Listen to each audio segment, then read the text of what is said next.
Because of course they're going to do that. Why wouldn't they do that? Why wouldn't they build nukes now? You cannot stop nuclear proliferation by striking a country's nuclear bases that were designed to be deep underground, specifically to avoid exactly what is happening right now. What happened in Qatar? I'm going to explain it to you in a second.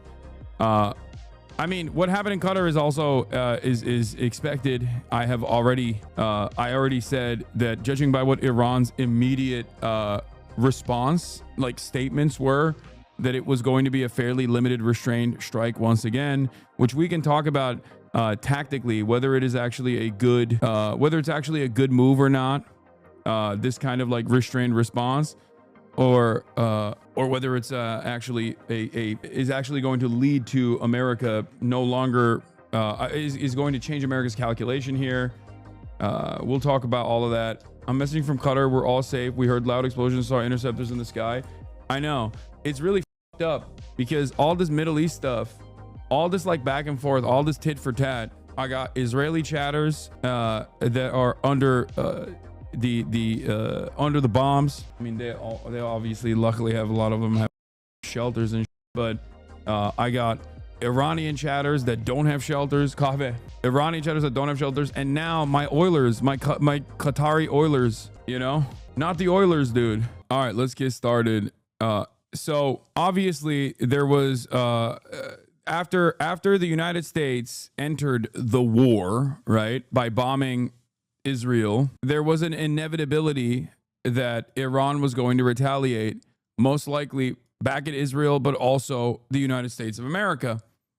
This is legally within the rights of Iran to do. It was illegal for the United States of America. No. Iran bombed Israel, but Iran was slated to also turn around and bomb U.S. bases in the region after the United States violated Iranian sovereignty once again. Whole ass, completely separate nation, for the record. We don't get to just bomb other countries. Not only do we just not get to bomb other countries, I said America bombed Israel, sorry. When the U.S. bombed Iran, the 3 Iranian nuclear sites, that was done to create to provoke some kind of retaliation against the United States. There's 40,000 troops in the region. There's aircraft carriers in the region. There's numerous bases. Obviously, U.S. CENTCOM was being run out of Qatar. 10,000 troops positioned there. There's troops in Bahrain. There's troops in Syria, like 1,000, I think, or so. There are troops in Iraq. There's American troops all around, and there are plenty of opportunities. There's plenty of strike opportunities for Iran. But one of the things that I initially suspected and called out ahead of time was that, given Iran's track record of restraint in this tit for tat, in this back and forth that was happening with Israel, and also in the limited response that took place when Donald Trump in his last tenure severely escalated and killed Qasem Soleimani, the famous Iranian head of the IRGC Quds force, like their special forces. When Donald Trump killed Qasem Soleimani in his first tenure, the Iranian retaliation was once again incredibly limited.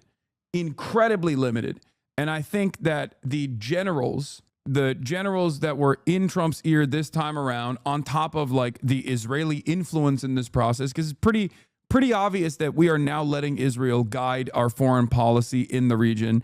They're in the driver's seat, and they are running the show, right? This is these escalations that are happening, and no interest in negotiation whatsoever has always been Israel's most important policy. Iran is like the crown jewel that they want to take out in the region, because it is a funder of all of these. It is a funder of all these resistance groups that resist against Israel. It goes against their ambition of doing this Greater Israel project, which is an exterminationist project. It's unfolding in Gaza right now, and it's happened in southern Lebanon in the past. And of course, for this reason, Iran being a sovereign nation state and being able to create like logistical supply chains in the entire region, was a major issue for Israel's ambitions of developing a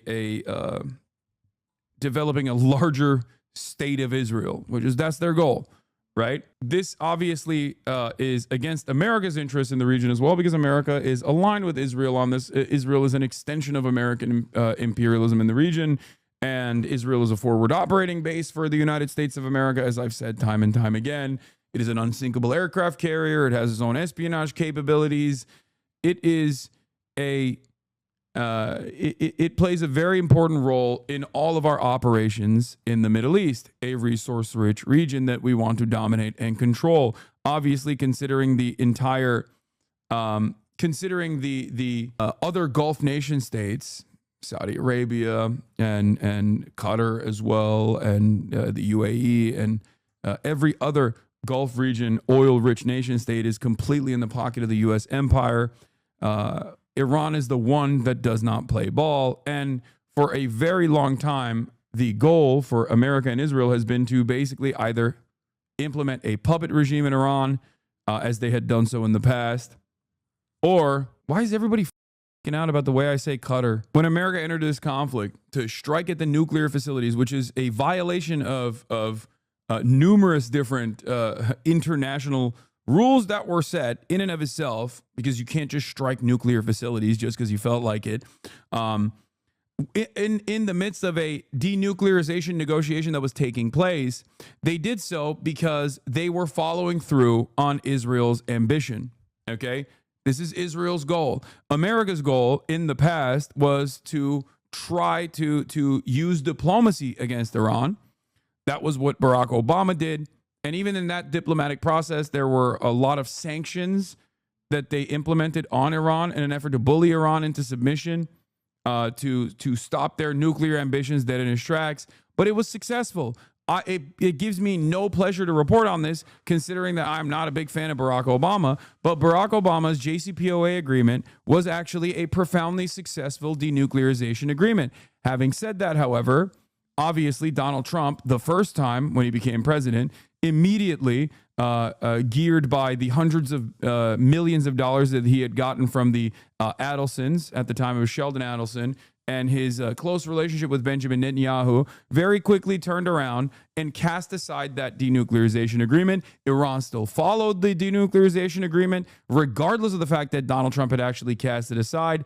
And then Donald Trump added additional sanctions to the state of Iran, at which point they started nuclear proliferation again, because the real goal was never to stop the Iranian, the Islamic Republic from getting nukes. The real goal always has been regime change. The casus belli for regime change and the military action necessary to, in their minds, create either regime change or a failed state in Iran was by claiming that they had nukes, WMDs. A lot of Americans who are old enough remember the WMD memes from the Iraq War. They lied about Iraq having weapons of mass destruction, and they used that as a reason for why they had to go to war with Iraq. Now, of course, this came in the aftermath of 2 years of unlimited propaganda post 9/11. It was immediately after 9/11, so obviously people were a lot more invested into going to war, as opposed to doing this in 2025. In the ashes of the war on terror, where everybody understands that America lied to go to war with Iraq, and it was a major L for America in general, and it caused so much instability in the region and had tremendous impact, and it's deeply unpopular, so unpopular that Donald Trump literally ran against the Iraq war in 2016 against Hillary Clinton for supporting the Iraq war and won. It's not working. The same meta is not really working unless you already have tremendous amounts of motivated reasoning to believe that Iran does have nukes and we have to blow them up. And there are some people who believe that, but clearly, judging by the latest YouGov poll that came out that I posted, 85% of the country does not want to go to war with Iran. 85% of the country. And the support for going to war with Iran is at like 5%.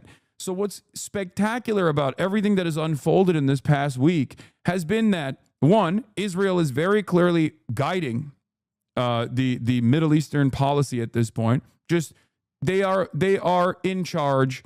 They are holding the wheel, and we are doing everything for Israel, okay? That's number one. Number two, there is no appetite for this, and it's so crazy to me because there's no appetite for it, and they're not even trying. They're not even trying to develop consent for it. They're basically saying, no, this is what it means. America first, baby. Iranians close to me say that the U.S. left the Obama agreement because Iran didn't let inspectors to all the facilities. No, that's not true. That's not true. Iran was completely in cooperation. How do you know that Iran complied with the JCPOA post-American withdrawal? Because Iran kept cooperating with international authorities, including the International Atomic Agency, the Atomic Energy Agency. So that's the reason why they knew that they were cooperating. The International Atomic Energy Agency is supposed to be this independent body. 70% of their resources goes to Iran. They only are there to monitor Iran, okay? Having said that, however, they might actually leave the NPT now, for the record. And it seems to me like the Iranian Parliament's National Security Commission has approved the bill on the suspension with the cooperation with the International Atomic Energy Agency. Because of course they're going to do that. Why wouldn't they do that? Why wouldn't they build nukes now? You cannot stop nuclear proliferation by striking a country's nuclear bases that were designed to be deep underground, specifically to avoid exactly what is happening right now. If you wanted to actually get Iran to play ball and not have nuclear proliferation, you had to basically do what Barack Obama did. That was the only successful method. They have scientists. Iran is an incredibly well-educated country, contrary to what dumbass Americans think. What are you supposed to do? Kill every single scientist in the country? Is that what you're going to do? I mean, if we're up to Israel, that is what they would do. After the United States bombed the nuclear facilities, Iran only retaliated against Israel the first night and last night as well. And then today, they finally struck against American assets in the region. Let's take a look. Joining us, we are looking at video from just moments ago of an Iranian missile attack on a U.S. airbase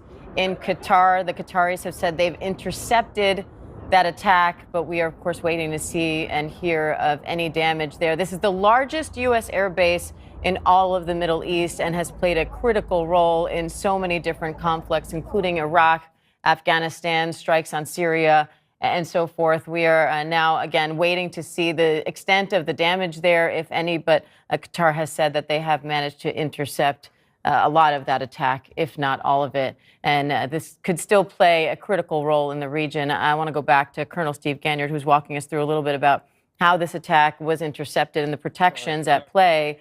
Actually, let's go to Rachel Scott, who's been following the reaction from the White House. Now, Rachel, we know the president is in the Situation Room now meeting with top leaders.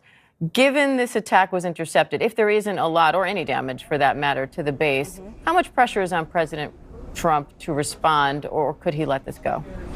Well, politically, this puts President Trump in a very tricky position. The president has been very clear, very direct, that any response from Iran will be met with a far greater response from the United States. But remember, President Trump, as a candidate, campaigned on getting the United States out of foreign conflict. He described himself as a peacemaker, even in his inaugural address. And so you have had this split in the Republican Party. And the president, over the last several days, I was told, was getting a series of phone calls from Republicans on Capitol Hill on different ends of the spectrum about whether the United States should get involved. Some, like Senator Lindsey Graham, urging the president for direct U.S. involvement. Others cautioning the president against it, saying that the United States needs to take a step back here and can support Israel as an ally and a friend, but doesn't need to be directly involved. We know the president's calculus on this started to change. Sources tell me that U.S. officials started to realize that Iran maybe wasn't serious about coming to the table for these nuclear talk discussions. I was also told in the last several days by sources that there was this urgent last-minute attempt to try to get Iranian officials and also U.S. officials in one room, and that President Erdogan of Turkey was trying to broker this meeting, speaking with the president directly at the G7 summit. We know that the president then ended his trip to the G7 summit in Canada abruptly. He traveled right back here to the White House, and every day... Can you explain why you think the Kurds will play ball after being backstabbed by the West at every turn? It's because they do, okay? Because they do, and they will continue to do so.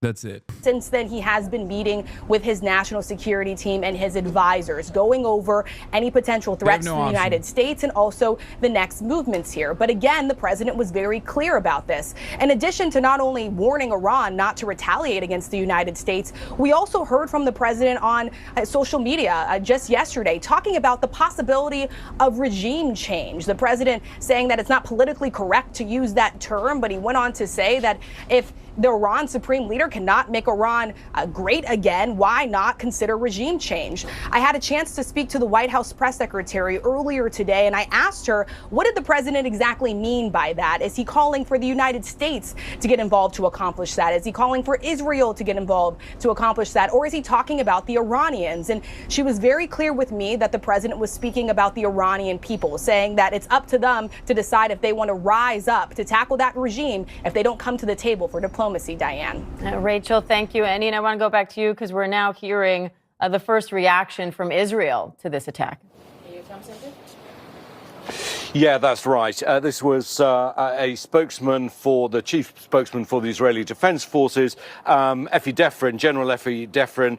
He was asked about Iran's attacks on U.S. bases, saying that we're following developments that are being reported. We are in touch with our partners in the region. And of course, Israel regards this as more proof of the violence, that Iran is a terrorist state that threatens not just Israel, but the region and the world. We're also hearing from Bahraini state television that they have closed their airspace. The Interior Ministry in Bahrain, which of course is home to the U.S. Fifth Fleet, Bro, they moved all the troops. They already said ahead of time that they were going to strike Qatar. It's a symbolic prize. The reason why the markets are up is because this was a de-escalatory retaliation. If the markets are up because they were worried that the Strait of Hormuz was going to be mined. If Iran shut off the Strait of... Iran has options in terms of retaliation here. The maximalist position would have been to continue bombing with long-range ballistic missiles Israel, using their short and medium-range and older munitions on American bases, shutting off the Strait of Hormuz, the 33-kilometer area that, 20% of all global oil and a shit ton of commerce goes through. Okay. And then maybe even activate whatever remains of like the Hezbollah missile capabilities on Israel as well. That is the maximalist position. And Yemen, of course, as well, would be striking against American positions and also Israel with whatever capabilities they have. That is the maximum position. Or, well, I guess the one position above that is directly lighting oil refineries on fire. Okay.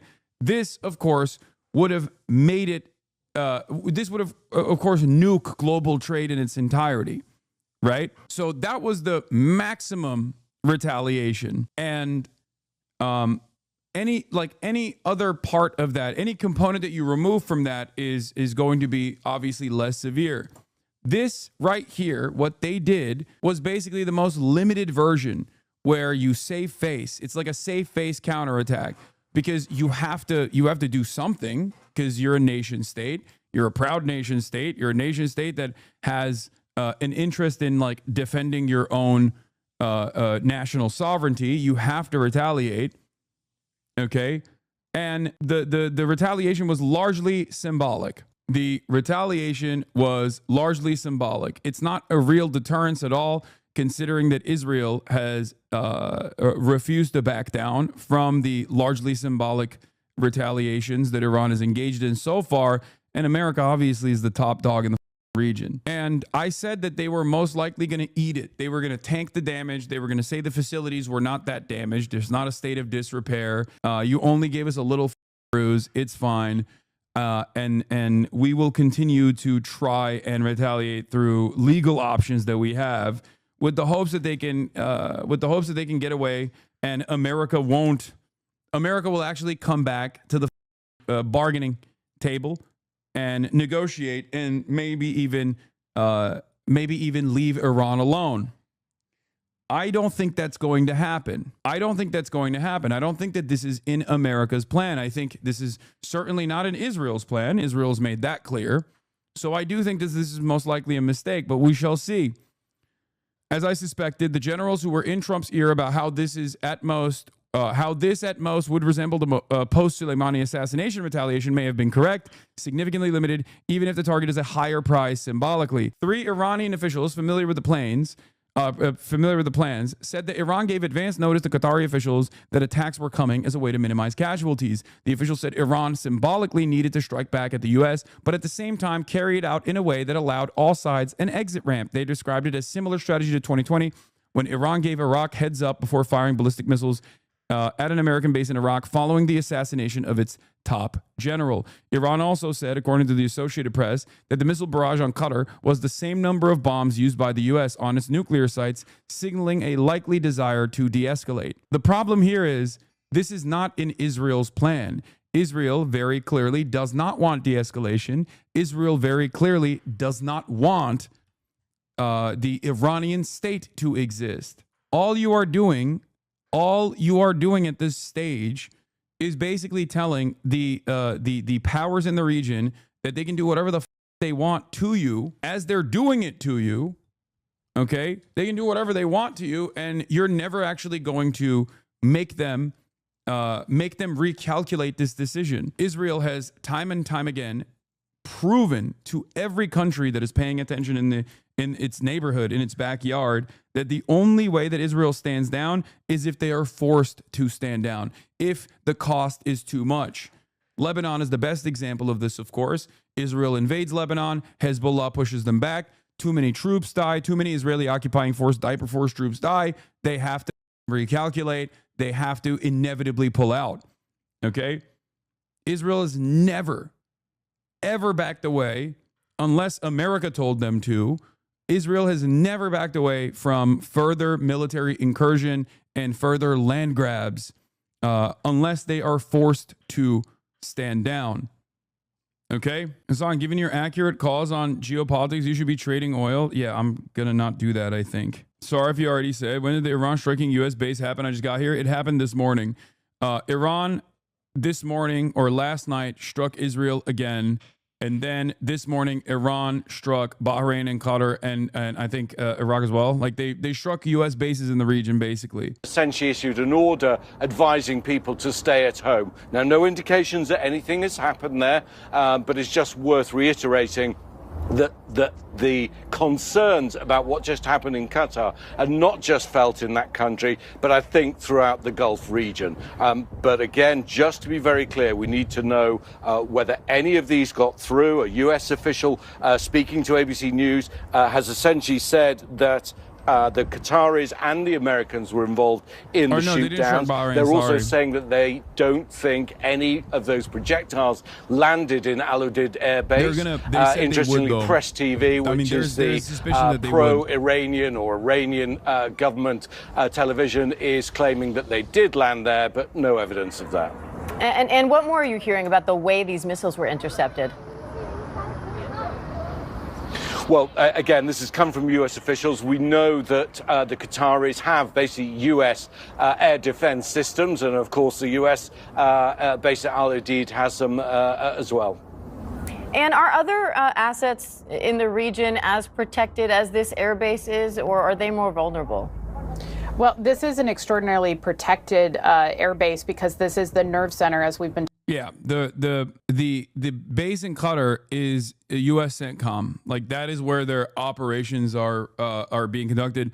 So it's very different from like the one in Iraq. The base in Iraq, you can just missiles at. They probably will move. I think they did in 2020 when Iran said ahead of time that they were going to hit the bases in Iraq. They moved their troops away. They moved a lot of the equipment away so that they wouldn't get hit. It's symbolic. Trump has literally done this with Syrian bases in the past as well. Okay? You said Israel does not want this current situation to de-escalate, but you also say they only respond to force. Wouldn't a limited strike such as this only embolden them instead of significantly damaging retaliation? Yes. Do you think Qatar will respond? No, they will not. What? If anything, when Israel struck the joint collaborative natural gas fields that Iran and Qatar have together, that was something worthy of significant retaliation to Israel, not to Iran.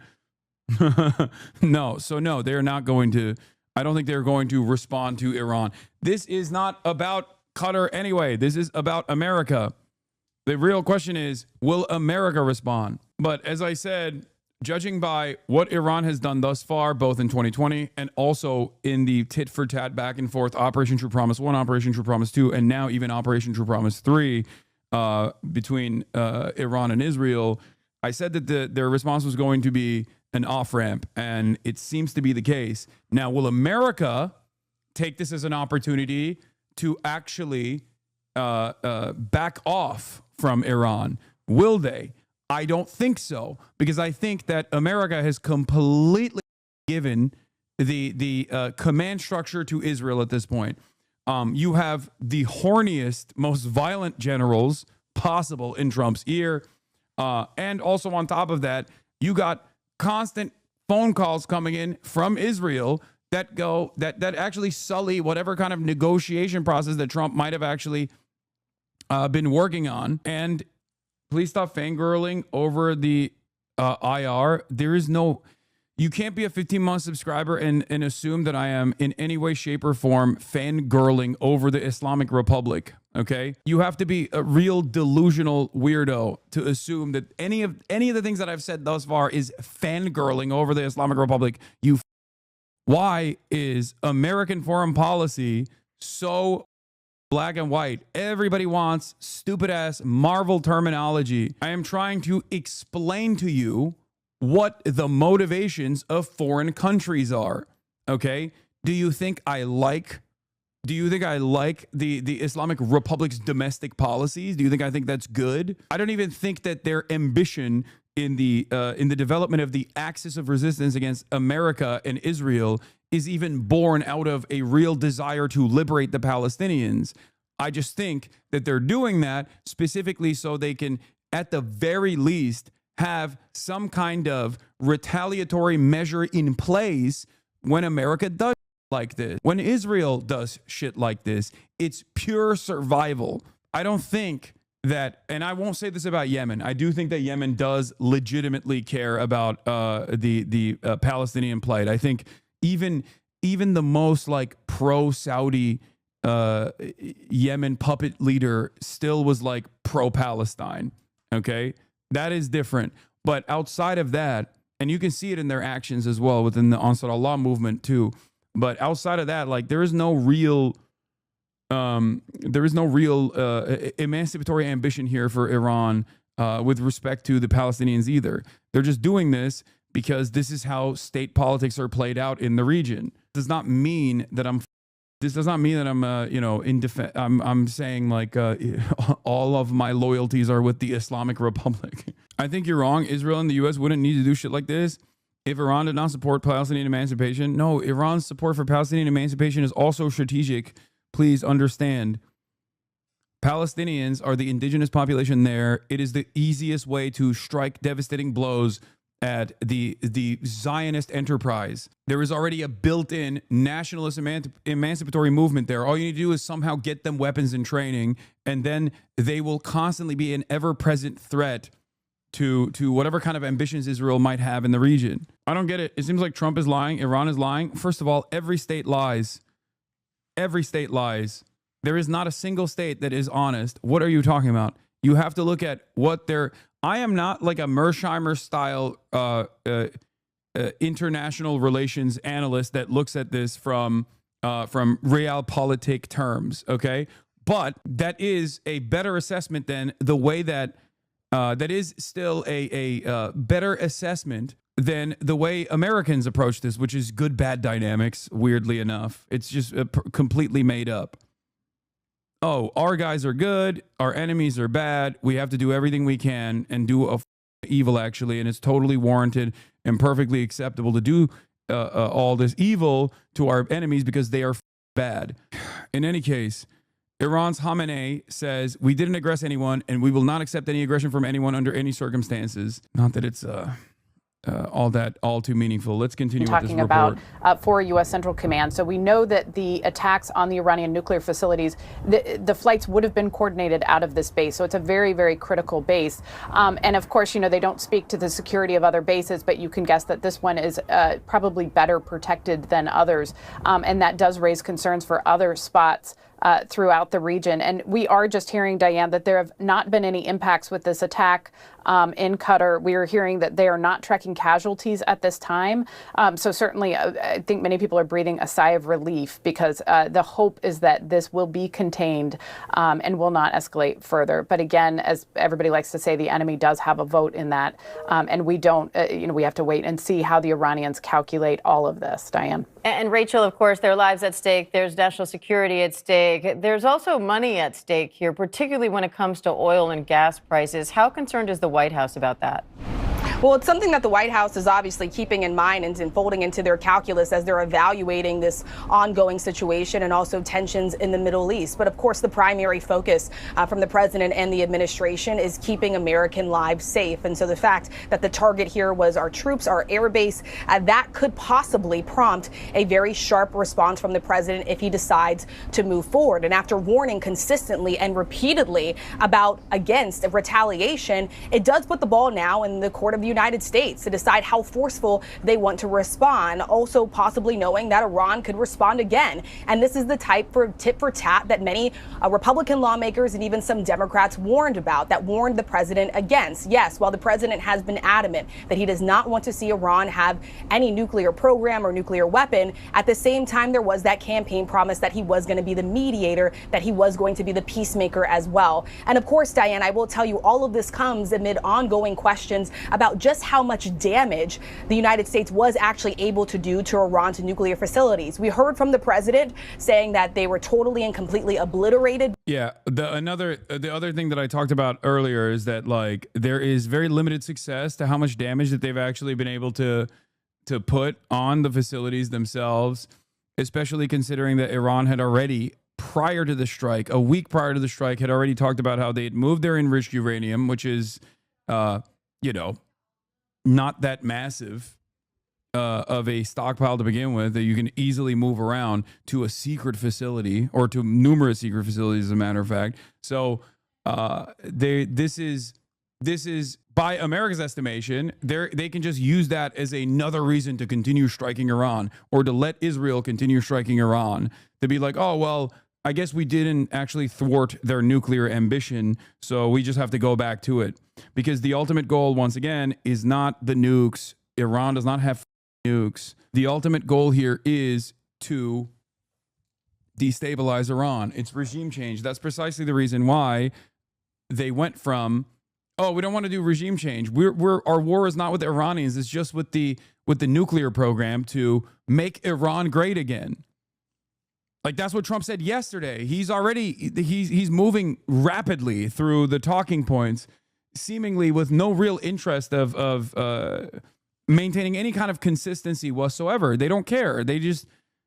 No one is going to check them, basically. There's no Democrat that will come out and be like, why are we doing this? There's no coherent voice. There's no coherent and consistent, clear anti-war voice in the country. The people are united on this. They don't want war with Iran. That much is clear, but that doesn't really matter, right? It doesn't really matter because there's no real democratic process on this, especially when it comes to foreign policy. You got Marjorie Taylor Greene, which is shocking, I will admit. You have Bernie Sanders. You have AOC. You have Thomas Massie. You have 60 total politicians in the country that even want to abide by the constitutional powers given to Congress to at least make this a process that is legal in the books, to demand congressional approval before Trump does stuff like this. But that's it. Democrats themselves are only talking about how this is illegal, right? They're talking about the legality of it and not necessarily talking about the anti-war framework either. For most of the Democrats, they're like, why didn't we get congressional approval? Why are you not letting us in on this? Why were Chuck Schumer and Hakeem Jeffries basically talking about how, there is good cause. There is good cause to do this, but why won't they? Why won't they actually There is good cause to bomb Iran, but why won't you do it the legal way? Not all Dems are only talking about the illegal aspect, but if you oppose the war itself, it's fine to also point that it's illegal. Yeah, no, I agree. One of the things I wanted to talk about also was the Democrats, their response, the back and forth that's going on. It's very frustrating because I see a lot of stuff like this. I said last night, while I believe Kamala would also bomb Iran, this isn't about winning an argument. It's not about moral superiority. I don't know. Well, because I see a lot of people posting on the timeline like, oh, y'all gonna learn today. You should have voted for Kamala Harris. Like she would have never done this. And that's not even true because Kamala Harris would have absolutely done this as well. Foreign policy is uniparty. But I don't care because Kamala Harris isn't the president right now. Okay. Also, if you want to know what Kamala Harris would do in this process, she's alive. She didn't die. She has access to Twitter. She could just say that this is unacceptable if she thought that it was unacceptable. Why has she said nothing? Something to consider for all the Kamala, for all the people who want to dick ride Kamala and act like she would do something different. Okay, what do you think? You think she's in a cave, trapped in a facility, no internet access? Like, no, she's here. She's around. She has made very little statements. In any case, that doesn't matter because Trump is the president. So if you actually are anti-war, I said I welcome every liberal or Republican who joins anti-war protests with open arms.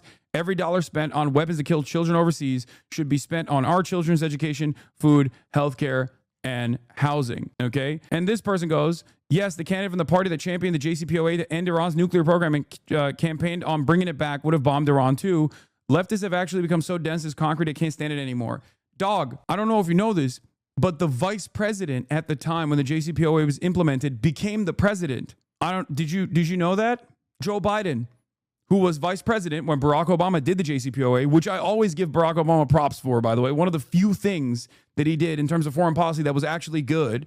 Okay. He didn't bring it back. He didn't bring it back. There's a reason why Brett McGurk, who was the chief architect of Barack Obama's Middle East policy and one of the most consequential decision makers in the Gaza genocide, has been glazing Trump up and down every day at CNN. It's because they set the stage for this to happen. The idea that this was going to, the idea that like if Democrats were in charge, they would have never actually listened to Israel and struck Iran or allowed Israel to strike Iran is so stupid when every Democrat that was working in the Biden administration is saying this was a good idea.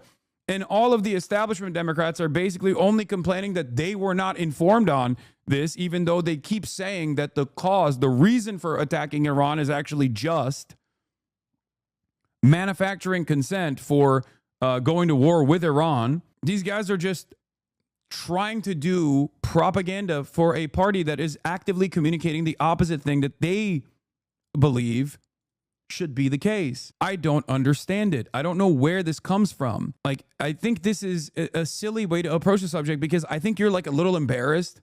You want the Democrats to be better, and I understand that, right? What we need to do is ensure that Iran never achieves its ability to be a nuclear power. Not only did she refuse to suggest the use of any military action, but she reiterated many times that she bring back the JCPOA as the primary strategy to stop Iran from getting nukes. It doesn't matter because Biden didn't do that. And Biden, as a matter of fact, set the stage for Israel to be able to strike Iran. I don't understand why these guys are operating on this like operating on this assertion that is just designed not around what the Democrats are saying, not around what the Democrats have done, not around what the Democrats choose not to say in this moment, but instead on some kind of like some kind of fantasy that the Democrats are actually anti-war. The problem that they don't understand is that the Democrats are not in power right now. I understand that. I get it. So if you're actually anti-war, if you're really anti-war, okay, demand that the Democrats put out better statements instead of trying to actively run defense for the Democrats at a time when there is unprecedented unpopularity towards war. They're not doing that. They're acting as though there is already an election happening right now in this very moment.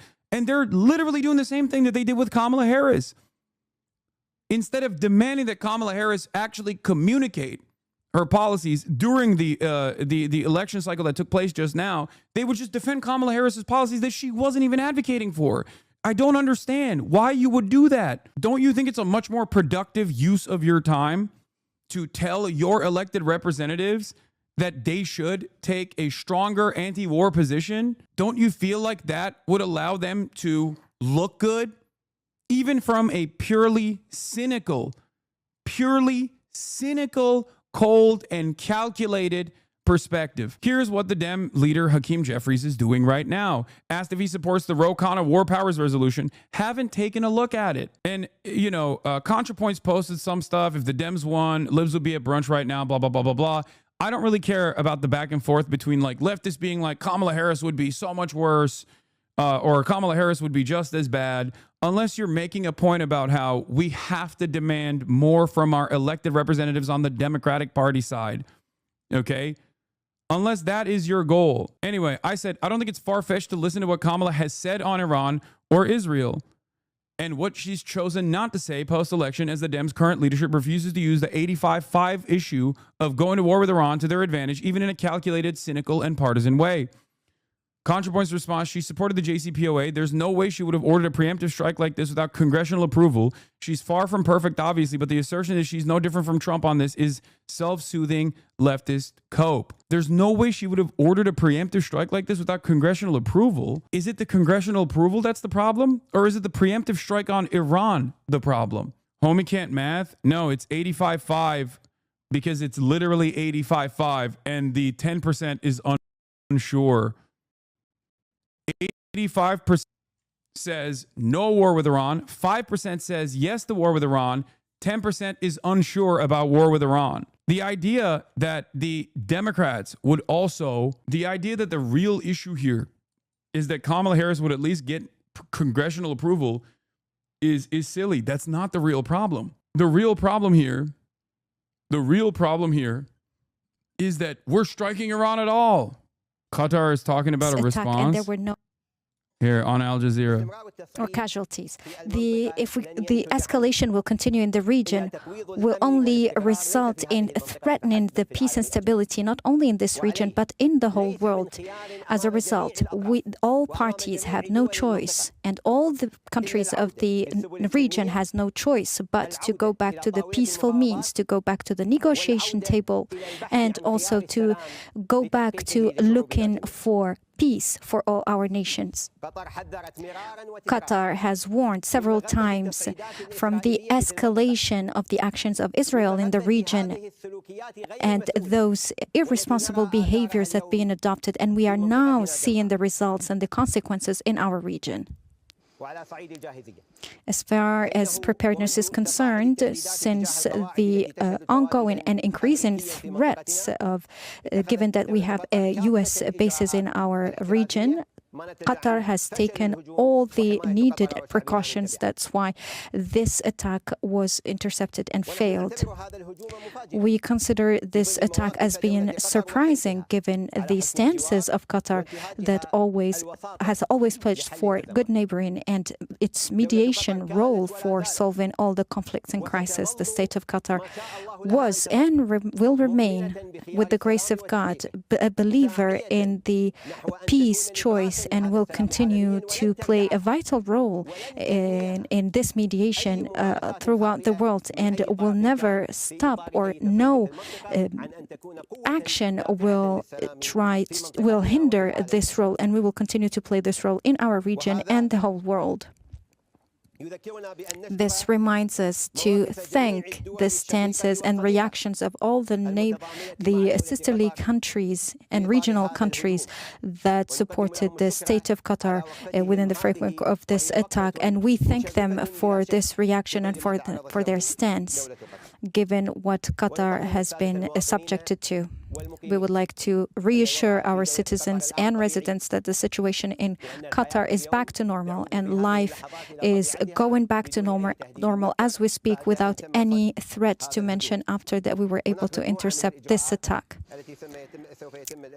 A series of measures will be announced soon by the colleagues who are with me today, but I would like to affirm and confirm that the Ministry Trump of has Education responded. and in the interest. All right, here. Trump has responded. Iran has officially responded to our obliteration of their nuclear facilities with a very weak response, which we expected and have very effectively countered. There have been 14 missiles fired, 13 were knocked down, and one was set free because it was headed in a non-threatening direction. I am pleased to report that no Americans were harmed and hardly any damage was done. Most importantly, they've gotten it all out of their system, and there will hopefully be no further hate. I want to thank Iran for giving us early notice, which made it possible for no lives to be lost and nobody to be injured. Perhaps Iran can now proceed to peace and harmony in the region, and I will enthusiastically encourage Israel to do the same. Thank you for your attention to this matter. Donald J. Trump, President of the United States of America. We got a 10-year-old doing foreign policy. Yes. I mean, he has the brain of a 10-year-old, and it seems like Donald Trump is also eating it. I don't think Israel will like this, though. I think what Israel will continue to do is probably escalate the intensity of his strikes in Iran that provokes more of a response. We shall see what happens. I think Iran striking Israel first after the nuclear facilities were bombed by America instead of immediately bombing America was a smarter option. But yeah, it seems, at least judging by what Trump says, even though Trump is so unstable in the way that he communicates and obviously doesn't shy away from lying over and over again, it seems like Trump is taking the off ramp. He's basically, making fun of Iran in the process, but it seems like maybe the American involvement won't go beyond this point. I don't know. But in any case, unless Trump tells Israel to stand down, this is obviously going to continue because Israel's goal here is to turn Iran into a failed state. I don't think it's because Trump saw the poll numbers, chatters. Foreign policy is not dictated by the democratic process, the democratic forces in this country. And yes, right on time. Israel says it will increase the pace of bombing in Iran in order to persuade Iran to end a war that Israel started against Iran. According to Khan News, Israel's Channel 11, military correspondent Itai Blumenthal reports that the Israeli defense establishment has set a goal to end the war against Iran by the end of the week. A senior Israeli security source reportedly told him, in the coming days, Israeli attacks will be as intense as possible to set the tone and force of Iran to stop. There you go. I don't think a lot of people are recognizing how much damage Iran is doing to the Israeli security, the notion of like permanent security in Israel. Hold on. If Iran continues to lob ballistic missiles at Israel, disrupting trade in Israel, disrupting normal life in Israel, that is billions of dollars of commerce being disrupted on a daily basis, or millions of dollars of commerce, and potentially billions of dollars in general. Israeli economy cannot continue living under constant threat of ballistic missiles. Israel has to stand down at a certain point.